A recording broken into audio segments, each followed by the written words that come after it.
যে হাজারো শহীদের জীবনের উপরে, প্রায় ১.৫ লক্ষ ভাই বোনের রক্তের উপরে দাঁড়িয়ে যে নতুন বাংলাদেশ, এই বাংলাদেশে এই দীর্ঘ লড়াইটি করে সেই কাঙ্ক্ষিত বাংলাদেশ আগামী প্রজন্মকে উপহার দেওয়া আমাদের কাছে একটি আমানত, এবং আমরা আমাদের এই লড়াইটি করে যেতে চাই। সেই লড়াইকে সামনে রেখে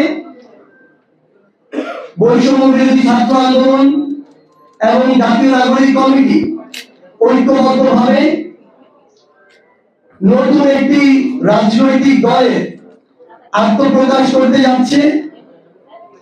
আগামী 28 ফেব্রুয়ারি বিকাল ৩টায় জাতীয় সংসদ প্রাঙ্গণ সংলগ্ন মানিক মিয়া এভিনিউতে আমরা আমাদের এই নতুন রাজনৈতিক দলের আত্মপ্রকাশ করতে যাচ্ছি।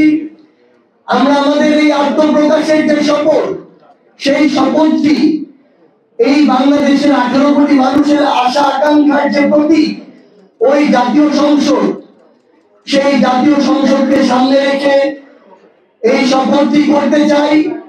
কারণ বিগত যুগের পর যুগ ধরে ওই জাতীয় সংসদটিকে এই দেশের মানুষের আশা আকাঙ্ক্ষা বাস্তবায়নের ক্ষেত্র না বানিয়ে বরং ব্যক্তিগত, গোষ্ঠীগত, দলীয় স্বার্থ উদ্ধারের, ব্যক্তিগত, গোষ্ঠীগত, দলীয় পলিসি মেকিং এর জায়গা বানিয়ে রাখা হয়েছিল।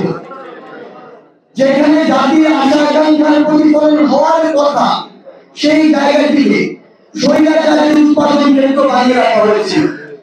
তাই আমরা বাংলাদেশের ছাত্র জনতাকে সামনে রেখে, ওই জাতীয় সংসদকে সামনে রেখে আগামী বাংলাদেশে নতুন যে রাজনৈতিক দলটি হতে যাচ্ছে, সে রাজনৈতিক দলের আত্মপ্রকাশ করতে যাচ্ছি।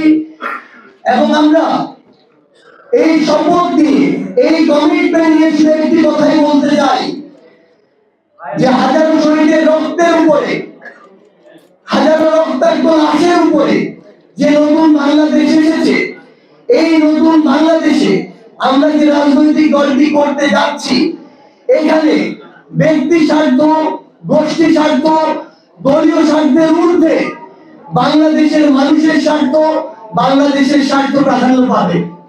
এটি অভ্যুত্থানের পরে নতুন এক বাংলাদেশ। এই নতুন বাংলাদেশের সময়ের সবচেয়ে বড় দাবিটি হচ্ছে একটি শক্তিশালী রাজনৈতিক দল। এবং আমাদের এই 7 মাসের অভ্যুত্থান পরবর্তী সময়ে সবচেয়ে বড় অনুধাবনটি হচ্ছে সেই 5 আগস্ট নতুন বাংলাদেশে আমরা যে স্বপ্নগুলো দেখেছি, এই জুলাই স্পিরিটকে সামনে রেখে নতুন বাংলাদেশকে আমরা যে জায়গায় কল্পনা করেছি, বাংলাদেশকে সেই জায়গায় নিয়ে যাওয়া একটা দীর্ঘ লড়াই।